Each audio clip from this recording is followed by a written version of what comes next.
Okay class, last time हमने देखा था कि हम क्लासेस कैसे क्रिएट करते हैं। Classes basically consist of two component. आपके पास एट्रीब्यूट्स होते हैं जो फील्ड्स होती हैं जो क्लास के कैरेक्टरिस्टिक्स बता रहे होते हैं, और सेकंड आपके पास मेथड होते हैं जो उस क्लास के बिहेवियर बता रहे होते हैं कि वो क्लास क्या क्या टास्क परफॉर्म कर सकती है। तो इससे रिलेटेड मैंने आपको कुछ टास्क भी दिए थे, कुछ प्रैक्टिस एग्जांपल्स भी दी थी कि आप स्टूडेंट की क्लास बनाएं, उसमें उससे रिलेटेड फील्ड्स और मेथड यूज करें। सिमिलरली आप एम्प्लॉय की क्लास बनाएं, आप अकाउंट की क्लास बनाएं और उसी से related fields and behaviours add on करें। सो आई होप आपने जो है ये सारे काम जो है वो टास्क कर लिए होंगे। अगर ये क्लियर है तो फिर हम आगे बढ़ेंगे जो हमारा नेक्स्ट टॉपिक है। ठीक है, किसी भी क्लास को एक्सेस करने के लिए क्लास इज बेसिकली क्या है, जब तक क्लास का हम ऑब्जेक्ट नहीं बनाएंगे क्लास की मेमोरी में कोई स्पेस नहीं होगी। Class is basically work like a template. whenever you need a class or attribute or behavior of any class, you have to instantiate that class. instantiate का क्या मीन्स है, आपको उस क्लास का ऑब्जेक्ट बनाना पड़ेगा। ठीक है, सबसे पहले आप उस क्लास का ऑब्जेक्ट बनाएंगे और ऑब्जेक्ट बनाकर ही आप उस क्लास के एट्रीब्यूट्स को एक्सेस कर सकते हैं। ठीक है, और ऑब्जेक्ट कैसे बनता है, आप अगर विद इन सेम क्लास बनाना चाहें आप सेम क्लास भी बना सकते हैं, और अगर आप आउटसाइड क्लास एक और क्लास यूज करना चाहें तो आप वहां पे जाके भी ऑब्जेक्ट क्रिएट कर सकते हैं। ठीक है, थोड़ा सा मैं इसका ओवरव्यू आपको दोबारा दे देती हूँ।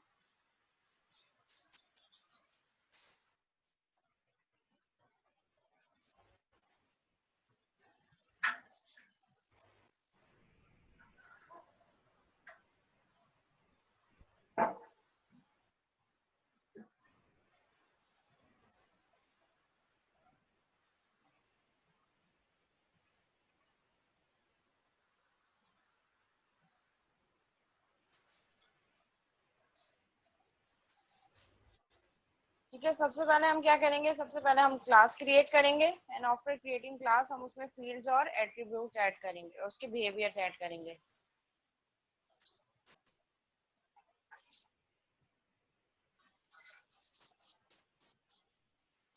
ठीक है, यहाँ पे इन्होंने एक एग्जांपल दी है क्लास कैसे क्रिएट होगी। क्लास का आपके पास सबसे पहले कीवर्ड यूज होगा, देन नेम ऑफ क्लास। यहाँ पे क्लास क्या है, मेरे पास कीवर्ड क्लास का यूज हुआ, and the name of class is calculated. With in body of class एक सिंपल बिहेवियर है, जरूरी नहीं है कि हर क्लास में फील्ड या बिहेवियर दोनों हो। ठीक है, इट्स अप टू यू कि आप सिर्फ फील्ड ऐड कर रहे हो या आप बिहेवियर ऐड कर रहे हो। बट अगर बिहेवियर ऐड कर रहे हो तो उसके लिए भी फील्ड का होना जरूरी नहीं है। जैसे यहाँ पे एक मेथड है जो कि रिटर्न भी कर रहा है पब्लिक लॉन्ग। मेथड का नेम क्या है, एडम, जो कि दो वैल्यूज एज एन आर्गुमेंट ले रहा है। यानी कि जब ये मेथड कॉल होगा तो मेथड कॉल करते वक्त हम दो integer value as an argument इसमें पास करेंगे, और जो दो वैल्यूज आएंगी उन दोनों का सम जनरेट करके जो भी रिजल्ट आएगा उसको ये मेथड रिटर्न कर देगा। सो अब आप जब भी ये एडम के मेथड को एक्सेस करना चाहेंगे तो आपको क्या करना पड़ेगा, पहले इस क्लास कैलकुलेटर का ऑब्जेक्ट क्रिएट करना पड़ेगा, and after creating object you can call this method with passing two argument. दो आर्ग्यूमेंट वैल्यू पास करके आप इस मेथड को एक्सेस कर सकते हैं लाइक दिस। ठीक है, ऑब्जेक्ट कैसे बनता है क्लास का, सबसे पहले क्लास का नेम आएगा आपके पास, जिस क्लास के मेथड या फील्ड को आप एक्सेस करना चाह रहे हैं सबसे पहले उस क्लास का नेम आएगा। Then object name, object name कुछ भी हो सकता है, वही नेमिंग कन्वेंशन हम यूज करेंगे जो हम वेरिएबल को का जब नेम डिसाइड करते हैं तो हम यूज करते हैं। ये basically work like a variable, जैसे हम वेरिएबल डिक्लेयर करते हैं यहाँ पे ऑब्जेक्ट नेम होगा। Object is equal to new, new का कीवर्ड क्या करेगा, डायनेमिकली मेमोरी एलोकेट करेगा। मीन जब आपका प्रोग्राम रन होगा तो रन टाइम पे हीप एरिया पे जाके ये जो ऑब्जेक्ट है इसका एक रेफरेंस क्रिएट कर देगा। And this is the constructor of the class calculator. अभी आज की क्लास में जब हम प्रॉपर्टीज कंप्लीट कर लेंगे तो नेक्स्ट टॉपिक हमारे पास कंस्ट्रक्टर है कि what is constructor and how it is use, और इसकी क्या फंक्शनैलिटी है और किस तरीके से हम इसको फर्दर मॉडिफाई कर सकते हैं। So that is creating an object of any class. Class name, object का नाम, then new का कीवर्ड जो कि डायनामिकली मेमोरी एलोकेट करने के लिए यूज हो रहा है, and then constructor of class जो कि क्लास का नाम होगा वही कंस्ट्रक्टर होगा। ठीक है, this parenthesis are necessary when you use the new keyword. जब आप न्यू का कीवर्ड यूज करेंगे तो उसके साथ ये डिफॉल्ट कंस्ट्रक्टर यूज करना जरूरी है। They let you pass data to a class constructor, ये क्या करेंगे आपके पास, जब हमने देखा है कि अगर मैं यहाँ पे अगर क्लास में मेरे पास फील्ड्स हूँ और मैं डायरेक्ट सिर्फ ऑब्जेक्ट क्रिएट करवा के किसी भी एक फील्ड को एक्सेस करूँ विदाउट कोई भी वैल्यू इनिशियलाइज किए तो वो क्या करता है, जो उसकी डिफॉल्ट वैल्यू होती है, लेट्स से अगर मेरे पास एक क्लास की फील्ड इंटीजर है तो मैं क्या करूंगी, उसको वैल्यू मैंने सेट कर दिया, बगैर अगर मैं उसको एक्सेस करूंगी तो मुझे उसकी डिफॉल्ट वैल्यू देगा। तो that is the task of this default constructor. ये क्या करेगा, जैसे न्यू का कीवर्ड आप यूज करोगे, ये मेमोरी में जाके रन टाइम पे जाके ओबीजी का एक ऑब्जेक्ट बनाएगा और उस क्लास की जितनी भी फील्ड होंगी उन सबको डिफॉल्ट वैल्यू से सेट कर देगा। ठीक है, हम इसको कह सकते हैं कि यहाँ पे ये जो calculated work like a special method that lets you initialize the data in a class, जो क्लास के डाटा को इनिशियलाइज करने के लिए यूज हो रहा है। अभी हमने कोई वैल्यू नहीं दी तो ये सारी वैल्यूज को डिफॉल्ट वैल्यू पे सेट कर देगा जो भी फील्ड होंगी हमारे पास। Classes must be instantiated dynamically with use of the new operator. Classes का object create करने के लिए new का keyword is mandatory. The new operator returns a reference to the new object. और ये new operator क्या करेगा, reference return करेगा new object, यानी कि इस object obj का जाके एक object बना देगा मेमोरी में जाके और उसका reference के वो किस जगह पे वो value actually link कर रहा है। तो ये किस तरीके से वर्क करेगा, मैंने आपको लास्ट टाइम भी एक डायग्राम बना के दिखाई थी कि जैसे ही मैं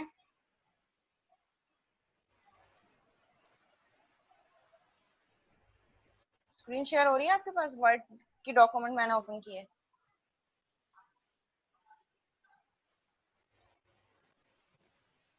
जी आदिल, स्क्रीन शेयर हो रही है? Yes ma'am, yes ma'am, bird की हो रही है। Okay,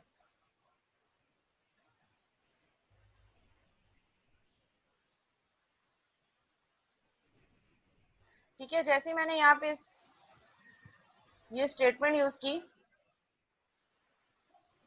calculator OBG is equal to new calculator, तो ये क्या करेगा, मेमोरी पे जाके, memory is basically divided into two components, stack and heap. So ये जो OBG है ये कहाँ स्टोर होगा, स्टैक पे, और इसका जो रेफरेंस है ये रेफरेंस कहाँ क्रिएट करेगा, जो हमारी एक्चुअल वैल्यू होगी। लेट्स से मैं यहाँ पे कह रही हूँ कि मैंने यहाँ पे एक क्लास बनाई है, क्लास कैलकुलेटर, ठीक है, ये क्लास बॉडी है और इसमें मैंने दो फील्ड्स ले ली, int a and int b, let's say, ठीक है, ये मेरे पास मैंने क्लास क्रिएट कर ली विद दो इंस्टेंस फील्ड्स और इंस्टेंस वेरिएबल, और मैंने OBG is equal to new calculator किया, तो स्टैक पे जाके मेरे पास क्या स्टोर होगा, ओबीजी, ठीक है, जो कि रन टाइम पे ये जो न्यू का कीवर्ड है ये क्या करेगा, हीप मेमोरी पे जाके एक ऑब्जेक्ट,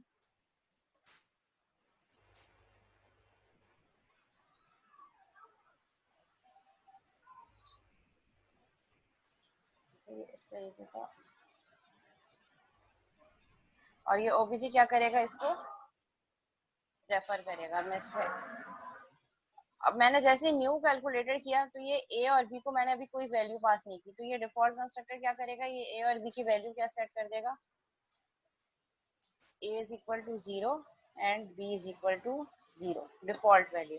और ये जो obg है ये क्या करेगा, ये एक लिंक शेयर करेगा। वो किस तरीके से रेफर करेगा, इस तरीके से, ये जो obg है it's refer to this object,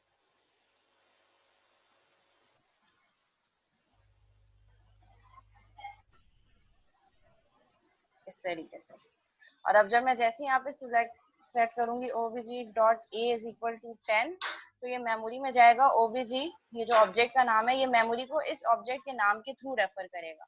तो obg डॉट a क्या कर दो, 10, तो ये obg डॉट a कर देगा 10। सिमिलरली मैं जैसी करूंगी obg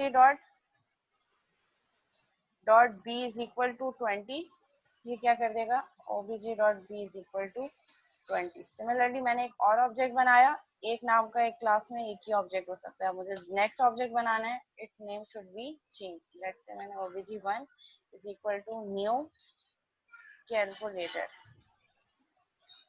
तो ये क्या करेगा, ये मेमोरी में जाके एक और ऑब्जेक्ट बना देगा, दैट वुड बी obg1, जो कि,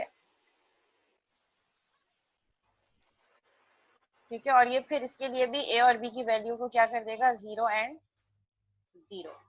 फिर जब मैं जाके obj.1 सेट सेलेक्ट करूंगी, obj1.a is equal to 40 late से, तो अब ये क्या करेगा, मेमोरी में जाएगा, देखेगा obj1, यानी कि इन ऑब्जेक्ट को एक्सेस करने के लिए आपको क्या चाहिए, this object name as a reference. तो ये रेफरेंस क्रिएट होगा आपके एक्चुअल ऑब्जेक्ट की वैल्यूज को एक्सेस करने के लिए। सो obj1.a इज इक्वल टू 40, तो ये मेमोरी में जाएगा, obj1 के नाम के ऑब्जेक्ट में a की वैल्यू 40 कर देगा। सिमिलरली मैं जब करूंगी obj2.b इज इक्वल टू 60, तो ये मेमोरी में जाएगा, ऑब्जेक्ट 1 देखेगा, object 1 dot B is equal to 60, तो यहाँ पे b की वैल्यू क्या कर देगा मेरे पास, 60।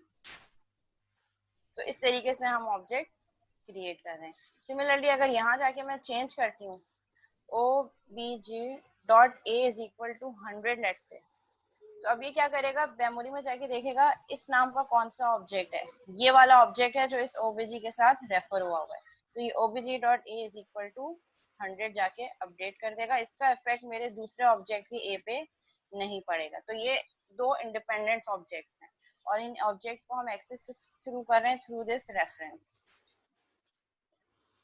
आई गेस यहाँ तक क्लियर है।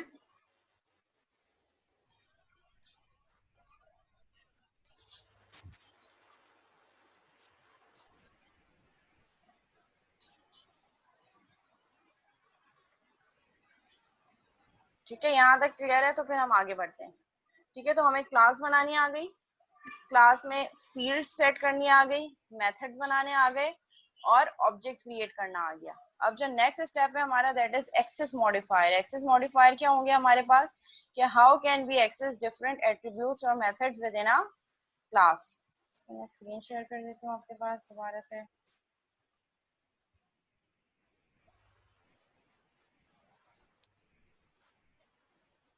ठीक है, ये एग्जांपल इन्होंने ये जो ऑब्जेक्ट वाली बनाई थी, कैलकुलेटर वाली, इसके साथ इन्होंने क्लास का ऑब्जेक्ट बनाया obj और कंसोल डॉट राइट लाइन पे क्या प्रिंट करवा दिया, obj डॉट एडम में दो वैल्यूज पास की, 2 और 3, और एडम को कॉल किसके थ्रू करवाया, इस ऑब्जेक्ट के नाम के साथ। तो क्लास के किसी भी फील्ड या किसी भी मेथड को एक्सेस करने के लिए आप क्या करेंगे, आप ऑब्जेक्ट के नाम के साथ उसको ऐड करेंगे।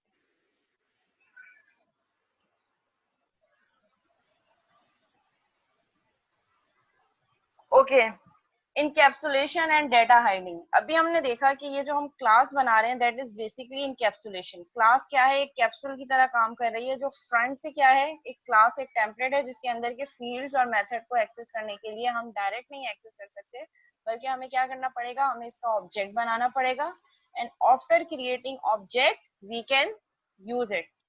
ठीक है, सो दैट इज इनकैप्सुलेशन। लेकिन इसके अलावा अगर हमने फर्दर और सिक्योरिटी सिक्योर बनाना है, अपने डाटा को और ज्यादा सिक्योरिटी ऐड ऑन करनी है, तो उसके लिए हम क्या करेंगे, हम डिफरेंट एक्सेस मॉडिफायर्स का यूज करेंगे।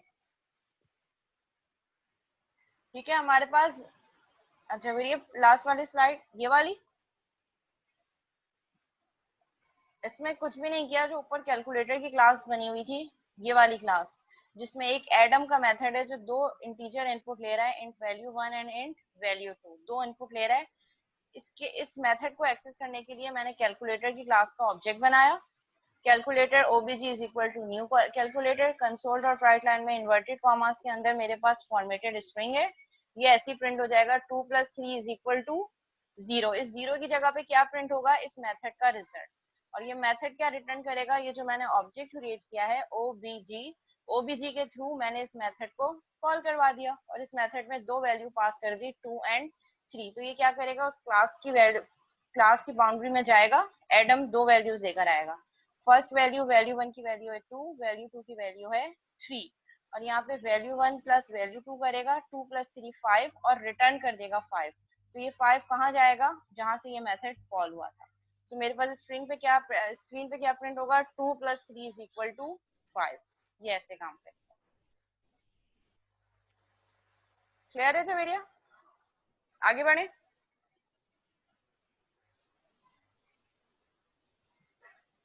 Okay, so we were discussing encapsulation of class, कि हम कैसे क्लास को, अभी तो हमने देखा कि इटसेल्फ बाय डिफॉल्ट हम इनकैप्सुलेशन यूज कर रहे हैं, फील्ड्स और मेथड्स को क्लास के अंदर इनकैप्सुलेट करके, और whenever we required any field और method we can use it by creating its object.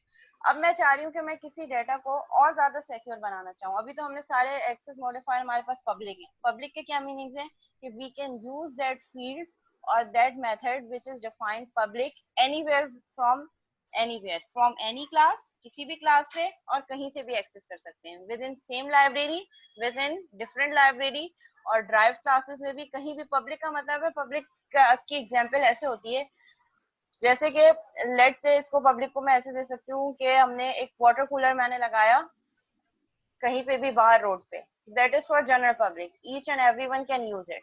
ठीक है, मैं भी एक्सेस कर सकती हूँ, आप भी एक्सेस कर सकते हैं, दैट इज पब्लिक। नेक्स्ट हमारे पास जो एक्सेस मॉडिफायर होता है दैट इज प्रोटेक्टेड।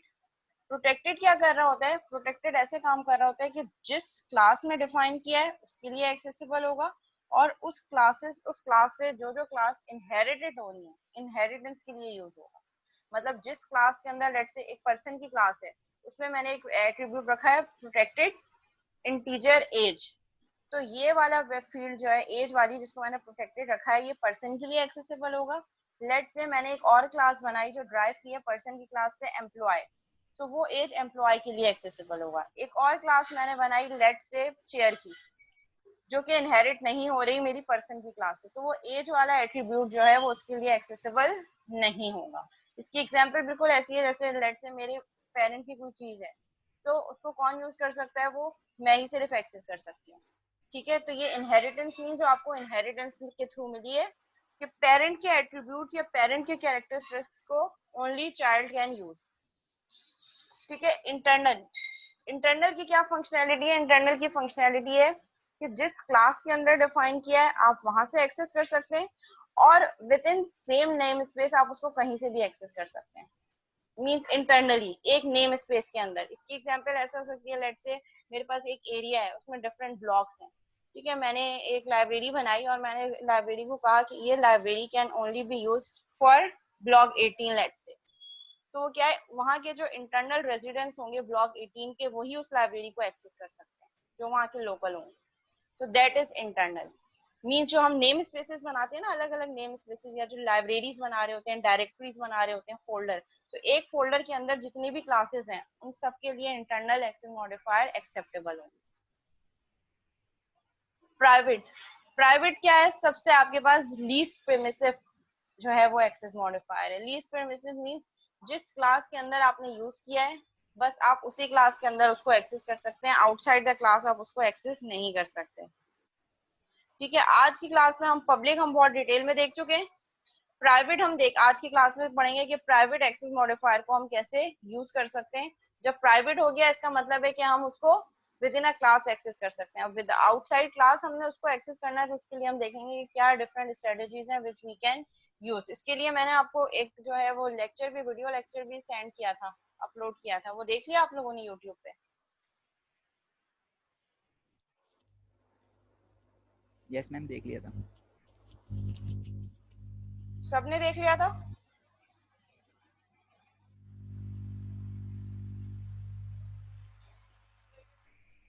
ठीक है, the public keyword gives a type or type member public access. The most permissive access level, सबसे परमिसिव है जहां आपने पब्लिक यूज कर लिया आप उसको सेम क्लास से अनदर क्लास से एक लाइब्रेरी डिफरेंट लाइब्रेरी सबसे एक्सेस कर सकते हैं, कोई रिस्ट्रिक्शन नहीं है। प्रोटेक्टेड कीवर्ड आपके पास क्या है, जो कि सिर्फ एक्सेसिबल है विद इन द क्लास जिसमें डिक्लेयर किया है और उन क्लासेस से जो उस क्लास को ड्राइव कर रही है, यानी कि पेरेंट चाइल्ड रिलेशनशिप में जो क्लासेस हैं उन सबके लिए एक्सेसिबल होगा। पेरेंट वाला एट्रीब्यूट चाइल्ड क्लासेस सबके लिए एक्सेसिबल होगा अगर वो प्रोटेक्टेड है तो। Next one is internal. Internal keyword gives a type or type member internal access which is accessible only within files in the same library. Internal keyword किसमें काम करता है, जो सेम लाइब्रेरी है आपके पास उन सेम लाइब्रेरी के अंदर आप रहते हुए जितनी भी क्लासेस हैं उन सब के लिए यूज हो सकता है। और अगर आप उसको आउटसाइड द असेंबली मतलब जो एक असेंबली या एक फोल्डर या एक फाइल के बाहर एक्सेस करेंगे तो फिर एरर आएगा। प्राइवेट क्या है, विद इन अ क्लास, और अगर आप स्पेसिफाई नहीं करेंगे कोई भी तो बाय डिफॉल्ट वो प्राइवेट होगा। डिफॉल्ट अगर मैंने किसी भी कीवर्ड के किसी भी फील्ड के साथ या मेथड के साथ कोई एक्सेस मॉडिफायर एक्सप्लिसिटली यूज नहीं किया तो बाय डिफॉल्ट ऑटोमेटिकली आपका कंपाइलर उसको क्या समझेगा कि ये प्राइवेट है। अभी हम इसकी एग्जांपल्स भी करके देखेंगे। ठीक है, ये उन्होंने बताया कि एक्सेस मॉडिफायर्स ये हैं और कहाँ कहाँ से आप इनको एक्सेस कर सकते हैं। तो जो प्राइवेट है, बेस क्लास मतलब जिस क्लास के अंदर आपने डिफाइन किया पेरेंट क्लास, उसी क्लास के अंदर एक्सेसिबल होगा। अगर उससे कोई और क्लास ड्राइव हो रही है तो एक्सेस नहीं हो सकेगा। और बाहर से जब जाहिर है जब ड्राइव क्लास में नहीं हो रहा तो आउटसाइड लाइब्रेरी तो एक्सेस बिल्कुल भी नहीं होगा। तो प्राइवेट सबसे लीस्ट परमिसिव आपके पास एरिया है। प्रोटेक्टेड मींस बेस क्लास में एक्सेसिबल होगा, ड्राइव क्लास में जो उससे ड्राइव हो रही है, but outside the class library accessible नहीं होगा। ठीक है, देन अगर हम पब्लिक को चेक करें तो पब्लिक वेरिएबल हमारे पास एक्सेस मॉडिफायर क्या होगा, बेस क्लास जिस क्लास के अंदर आपने उसको डिफाइन किया है उस क्लास के अंदर से भी एक्सेसिबल हो सकता है, उस क्लास से जो जो क्लासेस ड्राइव हो रही हैं उन क्लासेस के लिए भी एक्सेसिबल है, और आउटसाइड द क्लास लाइब्रेरी भी अगर आप उसको एक्सेस करना चाहें तो ये एक्सेस हो जाएगा। ठीक है, तो पब्लिक जो है वो हमारे पास क्या है, जनरल है। ठीक है, इसकी बिल्कुल रन टाइम एग्जांपल ये होगी कि मैंने कोई ऐसी पब्लिक लाइब्रेरी बनाई center of the city or each and everyone can access that library.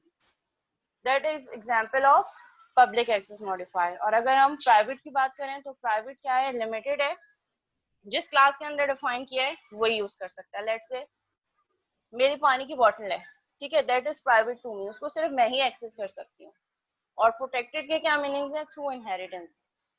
Inheritance means ये कि अगर कोई पेरेंट क्लास के अंदर मैंने कोई किसी फील्ड को प्रोटेक्ट किया है तो नाउ उसके जितनी भी चाइल्ड क्लासेस ड्राइव हो रही हैं पेरेंट क्लासेस, सिर्फ वही उसको एक्सेस कर सकते हैं। ठीक है, तो इसकी एक्सेसिबिलिटी अगर हम देखें तो बेस क्लास में है और drive classes means child classes. अब क्वेश्चन हियर इज दैट कि अगर मैंने एक फील्ड को या एक मेथड को प्राइवेट किया है, ठीक है, हम पब्लिक तो देख चुके हैं, जो नेक्स्ट है हमारी access modifier that is private. So अब मैं अगर प्राइवेट को जो है एक्सेस करना चाह रही हूँ, ठीक है, तो हम कैसे करेंगे, इसके हम एग्जांपल कोड पे जाके देखते हैं।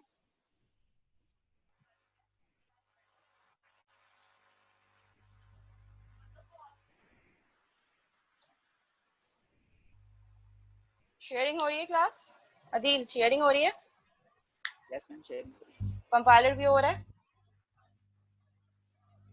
ओके। लेट से मैंने यहाँ पे क्लास बनाई अकाउंट की, अब मैं चाह रही हूँ कि यहाँ पे जो अकाउंट नंबर है it should be private.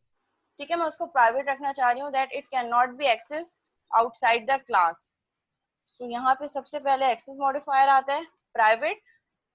Account number मैंने कहा कि स्ट्रिंग होना चाहिए, जिसमें मेरे पास स्ट्रिंग और नंबर दोनों आ सकें, और नाम मैंने वेरिएबल का रख दिया प्राइवेट स्ट्रिंग अकाउंट नंबर। ठीक है, अब आउटसाइड द क्लास एक मैंने एक और क्लास बनाई, ठीक है, जिसमें मेरे पास मेन मेथड होगा,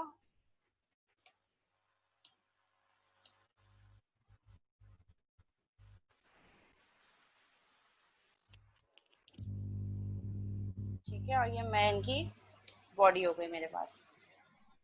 ठीक है, अब मैं यहाँ पे चाह रही हूँ कि मैं इस क्लास का ऑब्जेक्ट बनाऊं जो ऊपर वाली क्लास है। ठीक है, अकाउंट, तो ऑब्जेक्ट हम कैसे क्रिएट करते हैं क्लास का, अभी हमने देखा कि सबसे पहले क्लास का name, then name of object जो कि वर्क कर रहा होगा as a reference is equal to new. New को कीवर्ड क्या करता है हमारे पास, डायनेमिकली मेमोरी एलोकेट करेगा, और अकाउंट यहाँ पे क्या काम कर रहा है, as a default constructor for that class. Account की क्लास जो इसकी सारी फील्ड्स को डिफॉल्ट वैल्यू पे सेट कर देगा। Now I want to access that variable जिसको मैंने क्या रखा है, प्राइवेट। इसको और क्लियरली समझाने के लिए हम एक और वेरिएबल यूज कर लेते हैं, दैट इज पब्लिक। ठीक है, इंट, इसको भी हम कर लेते हैं स्ट्रिंग नेम। ठीक है, एक मैंने प्राइवेट रखा और एक मैंने पब्लिक रखा।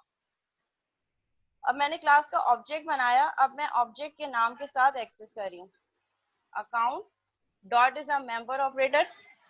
तो अब यहाँ पे ये मुझे सिर्फ नेम व्यू कर रहा है क्योंकि मैंने सिर्फ नेम को पब्लिक एक्सेस दिया था, और account number is private. Private का मीन्स ये है कि इसकी फंक्शनैलिटी या इसका scope with in class boundary of account accessible है।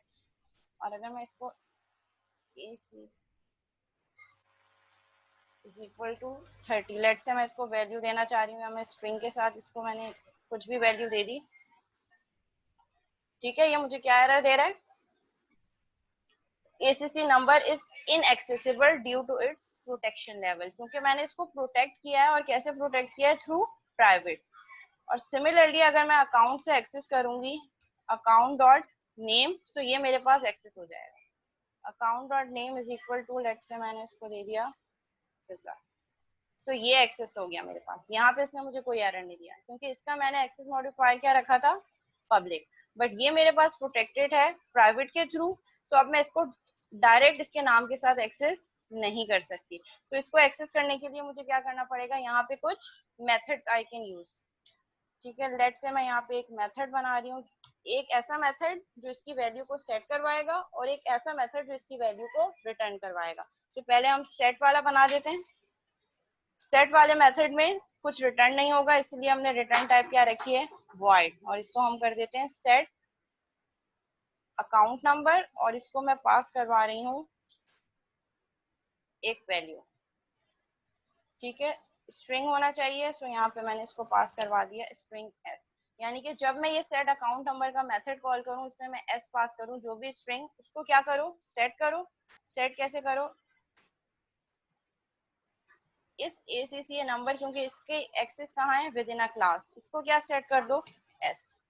यानी कि यूजर जो स्ट्रिंग पास करेगा, उसको अकाउंट नंबर की वैल्यू सिलेक्ट कर दो।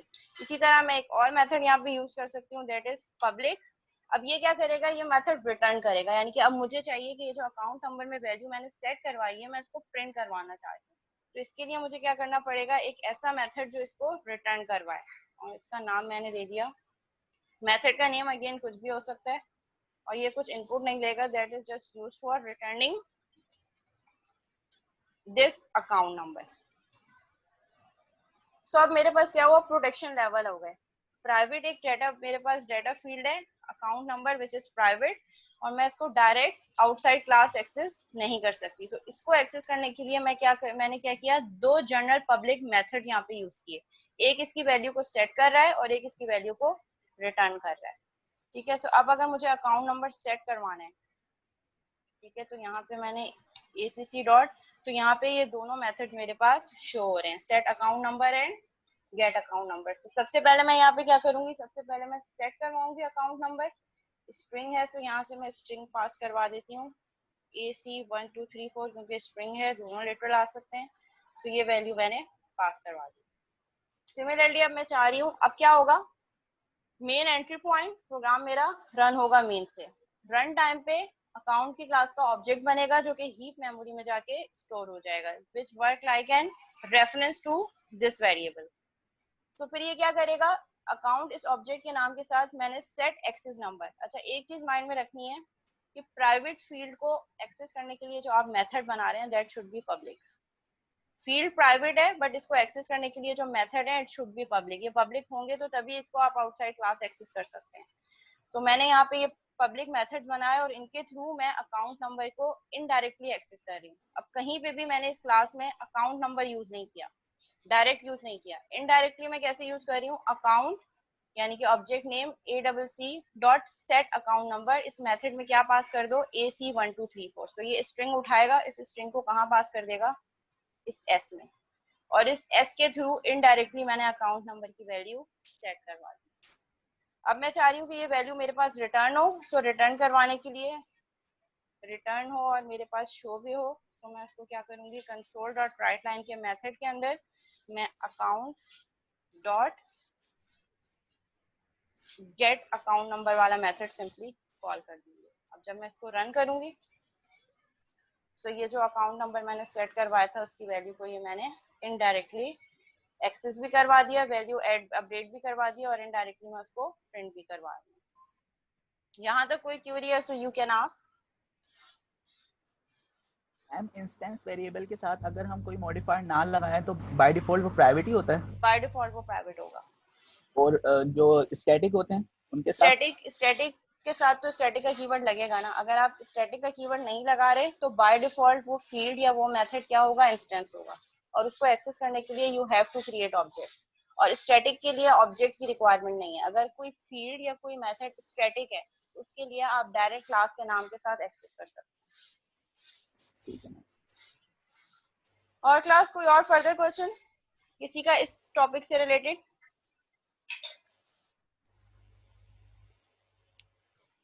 अगर कोई क्वेश्चन है तो आप चैट पे भी क्वेश्चन कर सकते हैं, या आप you can raise your hand, मैं अनम्यूट कर दूंगी।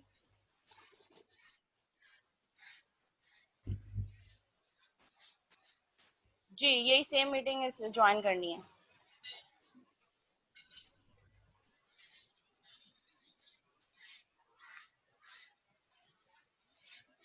ओके साकिब।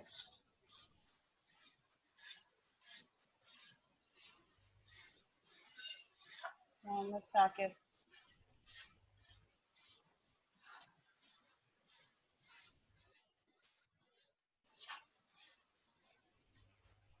जी साकिब, अनम्यूट कर दिया मैंने आपको। क्या क्वेश्चन है?